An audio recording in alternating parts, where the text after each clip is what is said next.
Aside from being the homecoming chief at Florida State University in 2019, Caleb Dawkins is a rock star junior art director at Fleishman Hillard in Chicago, Illinois.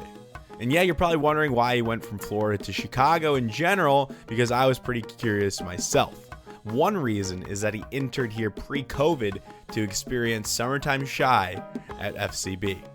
And the other is because Fleishman Hillard has done wonders for him since he's been here. 7 months ago, he was selected for a diversity fellowship in art direction that turned full-time 2 months ago, and I loved talking Chicago with him. Caleb is on the We Are Next advisory board, so you know he's a genuine guy that wants to give back to aspiring talent. So we break down what it's really like being creative at a public relations agency, and he just radiates positivity. So to connect with Caleb, you will have to head over to our Instagram and search Entering Ad. One word, Entering Ad, to see his recommended resources, his LinkedIn, and awesome quotes. So here it is. This is the Breaking and Entering Advertising Podcast, and I am your accomplice, Gino Schellenberger. Kick it, Mikey.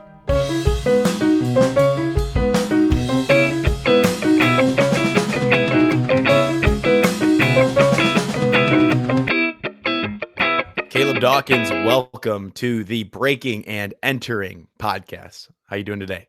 I'm doing good. How are you doing? Good, man. This is going to be a fun episode. I think. Yeah, I'm excited. We got a couple things in common. Right. We both graduated in 2020. Yep, COVID. It's a life virtual Guys. The other thing is, we both work for public relations companies. Yeah, and it's a different experience, but it's definitely valuable. Absolutely. So we can talk about that. We could talk about how you were homecoming chief in 2019 at Florida State University. We could talk about your popularity and all that. Whatever you want to touch upon, man. This is gonna be good. That's funny. I mean, that's cool. I'm happy to talk about anything. Yeah. So let's get into it. What is your role at Fleishman Hillard? So at Fleishman Hillard, I work as a junior art director.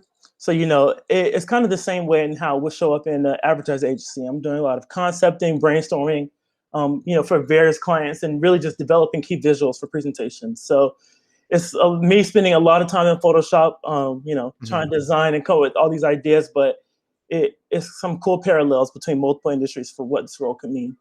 Very cool. Very cool. And I think that'll be an interesting point, is talking about being creative at a public relations company. I think the first thing that comes to mind is not always creativity at PR companies. Right.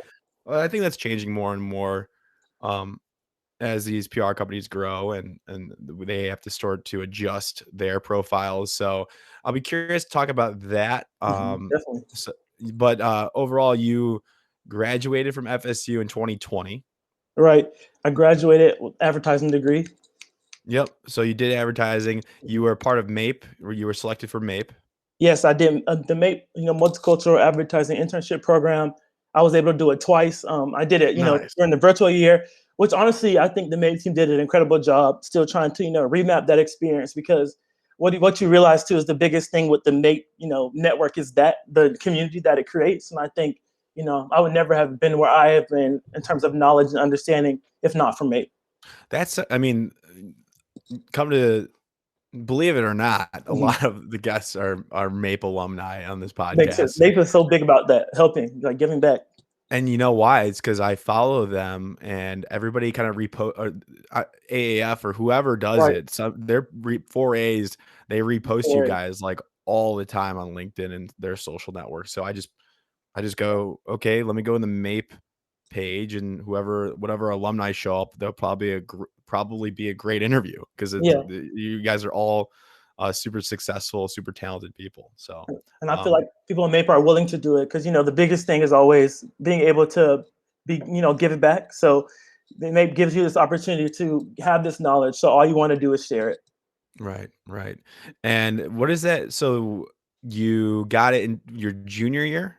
Yes, I did it my junior That's summer. huge. That was the first time I actually came to Chicago, where I am now, and I did the internship at FCB, Foot Cone Building, and I was able to work on various clients. And it's interesting because that was my first time doing the big ad agency experience, and Like, Yeah. again, I just can't imagine doing it without MAPE, because MAPE actually set us up, and stayed in the South Loop in the area, and they had this housing, and it was just No so, way. yeah, it was so awesome to be able to You share got the my summertime experience. shy? Yes, I definitely did. Oh my gosh. We were living right by like the Lollapalooza stuff. I mean, Yeah. it was insane. And I think, That was pre-COVID, yeah, right? way Man, pre-COVID. Yeah. you milked it for whatever it Oh, was worth. look, That's MAPE helped me too. great. Yeah, but it was great because we were living with other Mapers. So it was who went to FCB, who Oh, went to different areas. So, I mean, it made me realize, I was like, wow, like there's really nothing compared to being around people who like work in the same industry as you sometimes, because that's they just nice. get it. They just get it.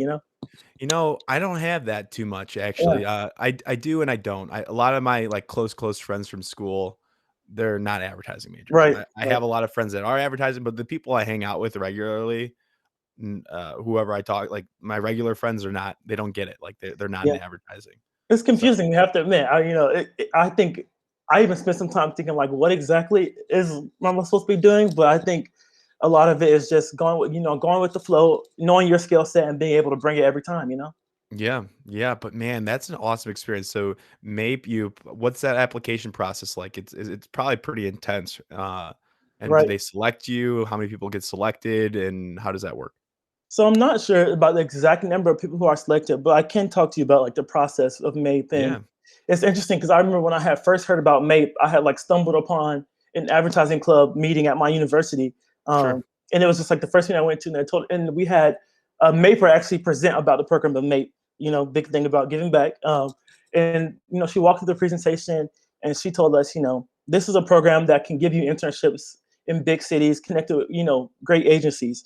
And I was in Florida, not really knowing about advertising or industry, and I applied for MAPE, and all it requires is about five, I believe it was five short essays, to a few recommendation letters, and Hmm. they really just want to get a sense of your interest in advertising, because the biggest thing is the achievement gap of not being able to have the skill set, which a lot of Mapers do in a Hmm. lot of ways, very talented Mapers. It's really about being able to express the fact, especially as a junior, that you're interested in this. You have favorite advertisements, you have favorite work, you have favorite, you know, creative ideas that were out in the world. And the MAPE process really just brings that out of you. So you do the application, you, depending on your position, I applied for Hmm. art direction. So they had us, do a few mock-ups, do creative ideas, a little bit of concepting, and then it kind of led to an interview. And then after you do the phone interview is when they go into what they call MAPE selection day, which is honestly like almost like they hold it like the NFL draft, if you will. Yeah, It's that's a big I've thing, heard but about that. It's so cool. it's Tell awesome. I mean, tell everybody about it. yeah, What's it like? MAPE selection day, literally, like I said, it's like the NFL draft, except during the day and for agencies. I literally remember the first time I was doing it. I was at school, and I just opened my laptop, and all like the whole MAPE 4As, they all went live, Mhm.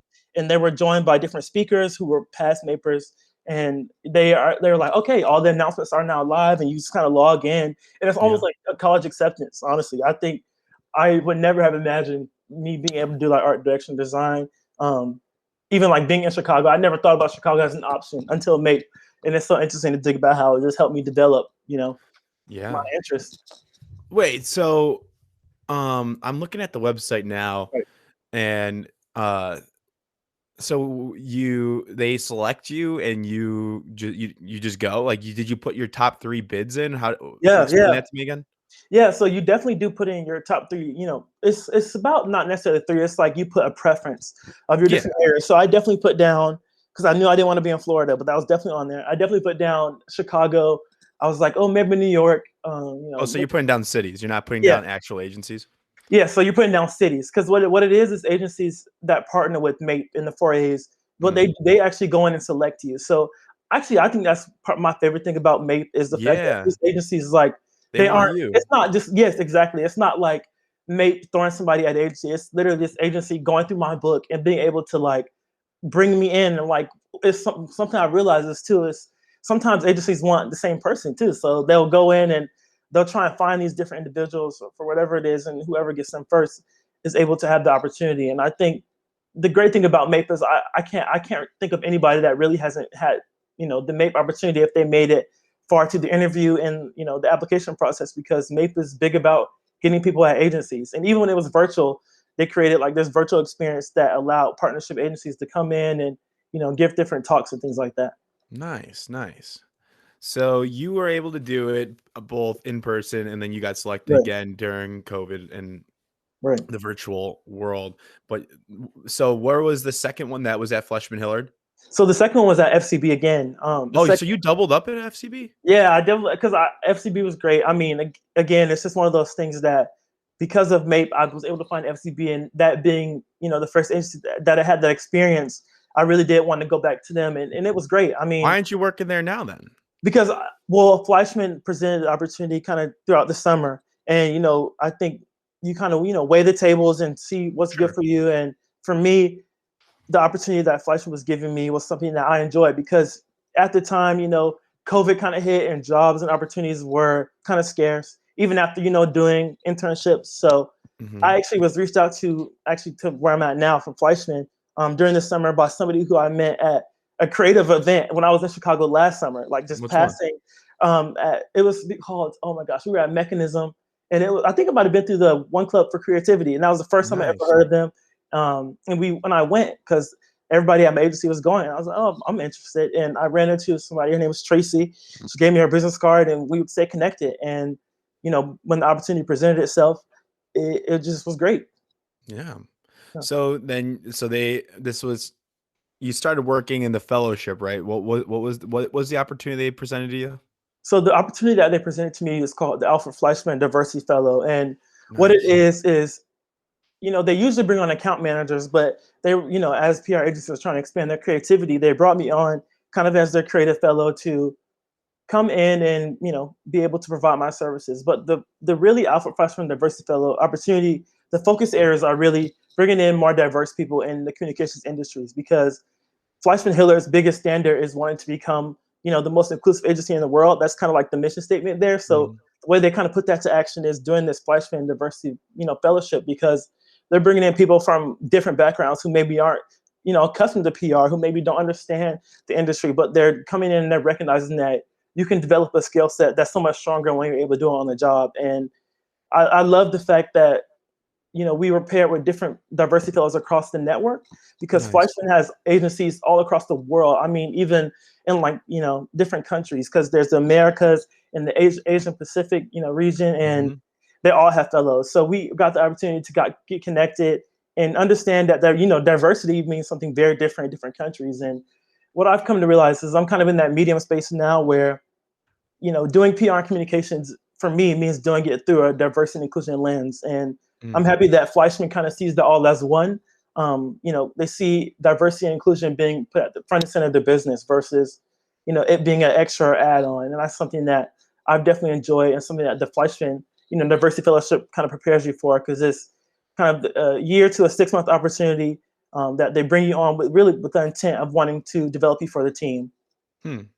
So when you agreed to the diversity fellowship, did you know how long it was going to last, or they just said, "All right, you're going to come on and you're going to stick with us until we figure out something for you"?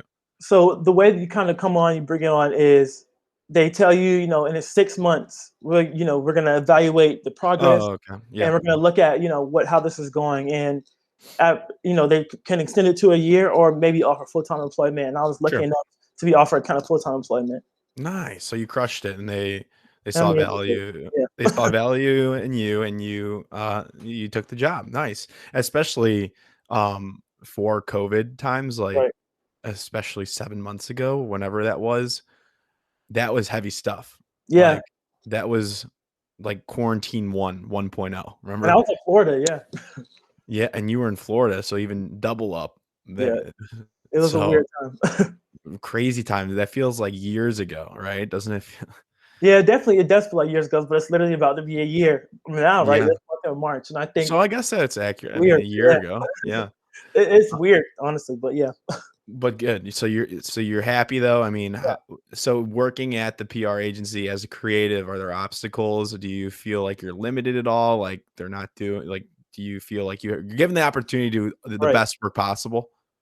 And I think that's like the most interesting question because, before joining FH and hearing about, being a creative in PR, it definitely doesn't get the, same level of Yeah, shine, you think it, yeah, the same glory. level of shine, which is so interesting because I step into this job and I genuinely believe that and maybe it's just my supervisors and my team that they really care about putting like really creative work out there because, at my agency, they're really, wanting to develop what creativity looks like. So they're bringing on new hires who are doing all this, creative and fresh blood into the agency. So Yeah. I think honestly for me at Fleishman Hillard, especially in the Chicago office, I'm being given a lot of opportunity to speak up, to bring in my creative ideas and bring it in a way that's authentic to me. Like it's because they really reaffirm every time with everybody, we're bringing you on to bring on your perspective, your diversity. Like, Yeah. we didn't want you to come up with the same ideas as whomever. So I think I'm definitely being given a lot of opportunities to work on honestly anything I want to get my hands on. And I think that's kind of the benefit of having a smaller team. Definitely you have your busy days and where people are leaning on you. But even in that, I think it's just a bigger reward of the kind of work I'm able to do, the kind of work Yeah. I'm able to touch, and the kind of things I'm able to put in my portfolio after. Yeah. And so you're not a copywriter, you're more art director Right, focused, right? right, right. And I actually work with my creative director, who's kind of the copywriter on our team, because it is a little bit Mhm. smaller at the PR firm. But it's weird because I never feel like a shortage, honestly, in terms of the kind of work we're able to produce and get out each week. Because being able to work with my boss, who's creative director, and her boss, who's our ECD, who Mhm. has that art direction background, I think it's just so awesome to think about the kind of work you're able to present when it's just so many different perspectives in terms of, gender, in terms of race, in terms of generation. Like, Mhm. I'm always amazed that things that we reference when we're concepting ideas because it's always so specific to our generation. And I think that's something that I love to, working at this agency. Yeah. Interesting. And does FH do like are you doing like are you working with a lot of other like for campaigns or for your clients, are you working with other creative agencies to get the work done, or is it just you, or like when they come to a project, are you just doing it yourself with your team? How does that dynamic play out? I guess to answer that question, that dynamic kind of plays out. We definitely work with clients who have maybe some partner agencies here and there. Yeah. But the big thing for us and the team is being able to expand, the capabilities of our office too. So Mhm. it's important that I'm able to step in or whomever and push the creativity forward. So bringing creativity to any client that we have, whether that is Quaker or whomever, because for us, a big thing is any kind of client that we have, creative thinking can make it better. So Yep. we're being, briefed on almost anything, but the Nice. biggest kind of projects are brand activations. So are you like assigned to one client? Or they're just throwing briefs at you from all different areas in the company?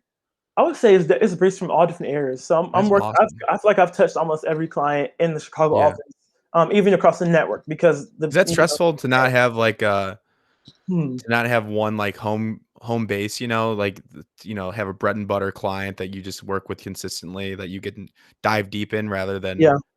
does that stress you out at all? Or are you able to manage Honestly, that? I think I'm able to manage it. I think because my team, like I'm seeing my team, manage that. So I feel like it's something that I'm able to manage. And Mhm. because of my experience, I've always been in fellowships or internships where it's been a Mhm. lot of the jumping around. So I'm still kind of in that headspace of like Sure. jumping around, working on different clients versus Sure. dedicating on one.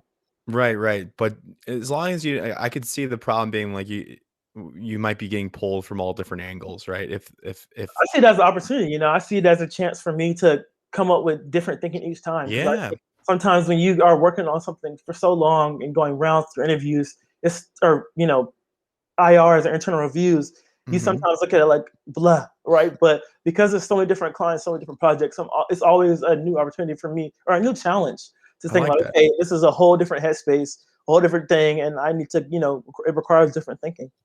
Okay. I like that. I really like that perspective, and that probably sheds great light into, our art focused listeners. Uh, maybe their traditional route would be, get a large name like FCB Right. and in the ad agency world and stick with that and then maybe go smaller later. Like that traditional script, we'll call it. You show here that you can break that mold and you can expand out to different types of companies and PR including in that. Right. And I mean, I think for me, the biggest thing, and I think for creatives, and I feel like for everybody, you hear all the time is just about the work. And I think, the kind of clients that I'm able to work on at FH and the kind of team I'm working with, I know in like a year or whomever, I'm going to be able to look back at work that I'm proud of. And Yeah. that's when that's more, that supersedes almost anything, agency name, pay, whatever, which also things that matter. But being able Mhm. to do work and, for the most part, really enjoy it, like, I love that. Yeah, Yeah. that's inspiring. I appreciate that, and Yeah. thank you for sharing. But, when you were in college, throwing it back now, um, because 'cause I'm curious, we talked about MAPE, how you applied. What were you involved in? Like, how did you initially break into the MAPE program? Like, what made you choose advertising? How did this all start? We got a really good glimpse Right. of where you're at now, but let's throw it back real quick. I would say, I have always been the person who was like creating I always tell anybody, I've always been the person doing the wedding invitations, baby showers for my friends and family, like as a kid. I've just always done Photoshop, and I Hmm. never really imagined myself doing, communications as an industry. I actually went to college to go to law school Oh, because wow. Tallahassee is like the capital and everything. And I don't know. Yeah, a lot of FSU people I've had on this podcast have been law focused Yeah, because that's originally. what happens. Because we're like literally steps away from the Capitol, and I was like, Yeah. political sciences was my first program, but then I was in my second year, and I had an advisor. Her name was Kelly Gimmer. She gave me my first kind of communications internship, and she sat me down and she was like, "You really should look into the advertising program. You really should do this." And I'm forever thankful for her because of that conversation. I applied for the college within our university, and Leslie Millie as well. I applied for that college within our university, and the rest was kind of history. I did the program. I made some really Mhm. great connects, and they told me about MAPE, and it all became a thing. Because the biggest thing with these opportunities is until you see it, how do you know that it's something for you? And I had never seen or heard of somebody in the advertising industry or the PR industry. It was always Yeah. lawyers, doctors, and things like that. So I think Right. that's something that kind of really developed my love for it and why I'm so passionate, about wanting to bring more people in. Yeah. And family was okay when you switched from, law to advertising? The Yeah, I mean, my all good? family has been super supportive of Good. honestly a lot of decisions that I've made, which I've genuinely appreciated as well. Because the biggest thing for me Mhm. is we realize too that success is only as great as the opportunity that you are enjoying. Because it's like it's such a Gotta measurement enjoy it. that's so subjective that ultimately it comes down to you. Like what, and I Mhm. feel like communication has just felt natural. And it's funny. I always used to tell people I would never do a job like this because I could never see myself doing it. But that's because I just never saw how I could make a career out of it. And this is the first time I feel like I'm stepping into that headspace, and it's such a different way to look at life. Good, and I'm glad you're still positive and you got it going on and you got that motivation still. That's super impressive to me, and, it shows that you made the right decision, so rock Yeah. on, man. I don't know Let's if I'm go. drinking the Kool-Aid of like, life and like all Mhm. this stuff, but Mhm. I don't know. I think, and I feel like my company does this a lot too. And especially my boss is just about this idea of positivity.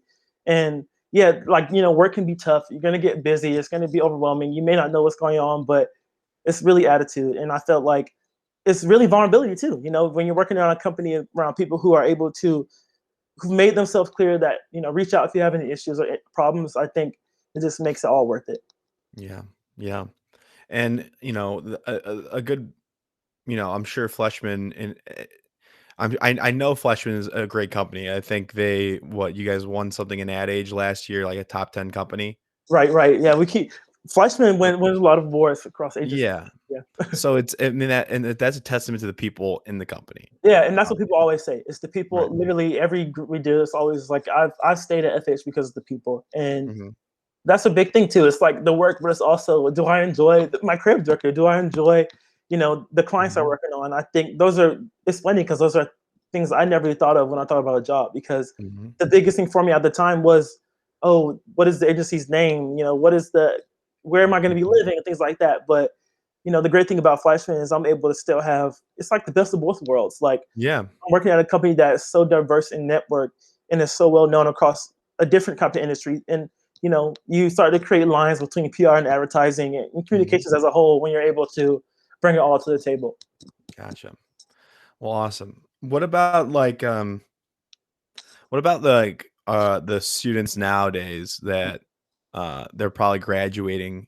in a couple months now, or to the student that is going to be applying for internships in this COVID world. You've figured it out. You've cracked the code, it seems like. Crack the code. I mean, no, seriously, I truly believe that there's like benefit in having advocates, right? And I think what I mean by that is like having advocates that work within companies and maybe work higher up within companies. And the way you develop that is literally going on LinkedIn and connecting with people who've worked you've seen out in the world and being able to set up like, what to say, informational interviews or even just conversations. And I believe that throughout the summer, there was a lot of people who were reaching out, might have been the events in the world, but there are a lot of people who are reaching out, wanted to get connected and wanted to hear more about my experience and wanted to provide help. And I think, like I said, the biggest piece of advice I've ever gotten is learn how to develop more advocates within companies, within industries, because that is truly how you can kind of get in the door. I like that. I like that. And that's very true. Whether, so you're saying the advocates should be at the company that you want to work for, or just people in the industry? And honestly, in the industry, that's the thing too, is people in the industry, because what you realize too is agencies change 24/7. People are jumping across different jobs because that's just the nature of agency life. Even the internship I worked at in 2019, like I've seen people I've worked with that have gone across different time zones, different agencies, things like that. So the biggest thing is being able to, like I said, make that advocate connection, because then they'll remember you, right? They'll remember the connection they had with you, the work that you may presented to them, and the energy that you're given. Because at the end of the day, I believe that higher up employees in a company want to work with people who can find positivity within the work, can express when they're feeling burnt out, can express when they're seeking support. And yeah. I think I want to get into how do you, it's not that crazy to reach out to somebody. It's not impossible to make these connections and these networks, right? Like even with you and I, like we just kind of LinkedIn message, right? Like it wasn't like a big deal. That's the thing, right? It's interesting because I think that's the psychological thing about it. Like we recognize how easy it is, right? Or most of us do, and most of us do it a lot.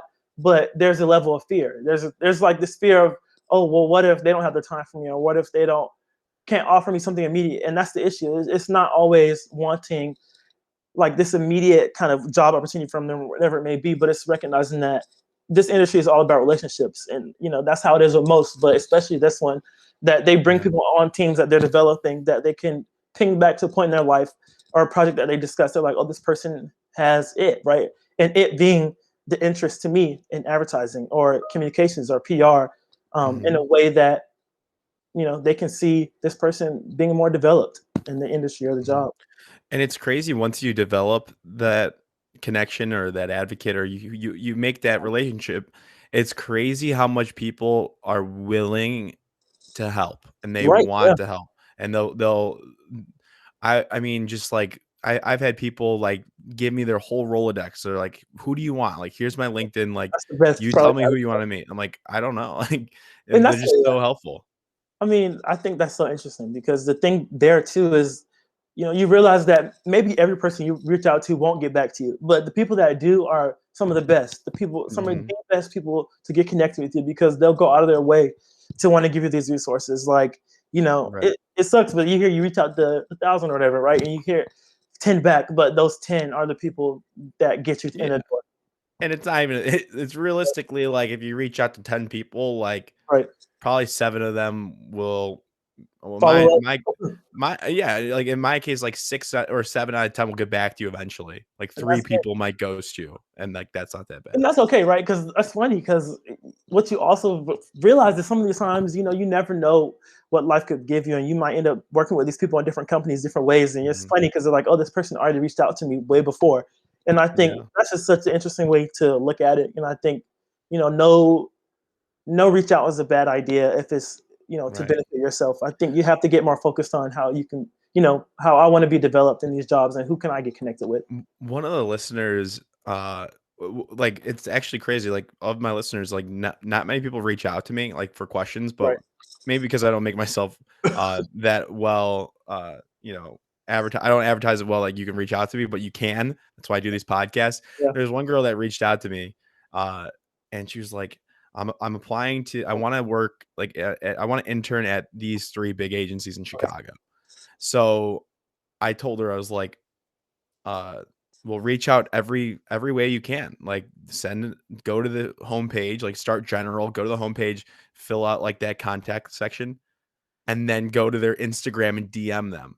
Like Yeah, I've gotten interviewers just from DMing them on Instagram, on LinkedIn, like adding them on Twitter. Like do that, like figure out any way that you can get their attention, like, and just try to get a conversation with somebody. I mean, yeah, that's funny. That's the interesting way to do it. I never thought about Instagram DM, but I definitely follow agencies that I'm like, I love their work on Instagram, to stay connected with it because Yeah. yeah, I mean, the biggest thing is also like, and I think maybe I feel this is true for every job in advertising and PR, but specifically creative is like reaching out to people who you're like, oh my God, I love your work. Like I love the kind of Yes. stuff you're putting out. I want to, get your take on some things I'm thinking about, or Mhm. can I help you with your work? Because like I said, it's building a team. And I've realized too, is like a lot of creatives travel as teams through these different Yep. jobs and companies, and Yes. where you're able to find a good fit is, it's great. And I feel like I have a great fit. So it's like when you Go. are able to find a great fit, especially as a creative, you have to seek those people out. Yeah. And you didn't go to portfolio school. You didn't feel the need for it. Well, I actually was tossing around portfolio school because, I graduated from, 4-year institution, pretty, I feel like basic in terms of the corporate America world, right, or advertising world. But Mhm. I just couldn't afford it. I couldn't afford Yeah. portfolio school, and it was like COVID too. So I was like, because I had made, because I had network, I was like, okay, I feel like I'm in a good space to Yeah. look at Yeah. No. opportunities, and yeah, this kind of worked out. All right. What about resources? What do you follow like pretty regularly? Like Right. Instagram accounts, podcasts, anything like that that you want to shout out? Obviously, I'll take some of these. We'll write them down and put them on the Instagram. But anything that you can think of at the top of your head? Well, I definitely have to do a small plug for We Are Next, right? We are Yep. because I'm serving on the advisory board along some other great members. Oh, you're on it too. Yeah, We Are Next, again, another resource that's changed my life. Like, Zach Wright, Natalie yes, that Kim, guy is great. Armando. Armando, like the greats of many different ways in advertising and Hmm. strategy, and it's so great because I was given the opportunity to join the advisory board because now they just kind of opened it up, and it just goes to show, like, when you are able to bring in these different people by just opening your process in different ways, you can bring in more diverse and creative talent. And I definitely have to plug We Are Next because Of course. the job board and the resources that they provide, Internship. internship, right? It's just Calendar. so Yeah. many different things there. And I guess in terms of podcasts and things that I kind of listen to, I don't really have anything on top of my head right now. That's okay. But I definitely follow, I guess, in terms of creativity, all the Behances of the world, and Mhm. working out, working, stuff like that. Because for me, I just love looking at cool work, and I feel like it inspires me to continue doing it. Nice. Well, great job. Any last piece of advice that you want to send out to our listeners? If not, we can wrap it up. My last piece of advice is actually remember the book, and it's a book called the Advertising Concepts book. And I've only kind of cracked into the middle of it, but if you haven't read it, it's great. And that's all. And I'll say it's What's it really called? the Advertising Concepts book. Um, Who's it by? Let me see here. It is by Pete Berry, and Okay. it's really just this complete guide to creative ideas, strategies, campaigns, and it really shows you kind of how to bring an idea from conception to execution that you really don't get to see it all the parts, especially as a creative. You only see like the end or the beginning of it. So I that love it. book has been great. And I mean, I haven't finished everything, but all the parts I've read so far, it's been Yeah. incredible. So I would Yeah. suggest that. But yeah, that's it. Well, just like that, the book, this interview was also very incredible. So, Caleb, thank you so much for coming on. Our Yeah. listeners, are they good to reach out to you and connect with you on LinkedIn or anything like that? Yeah, I'd be happy to answer any questions if I can, or get connected with anybody. Cool. Well, thank you for coming on. Have a great night. Yes, have a good night. Thank you.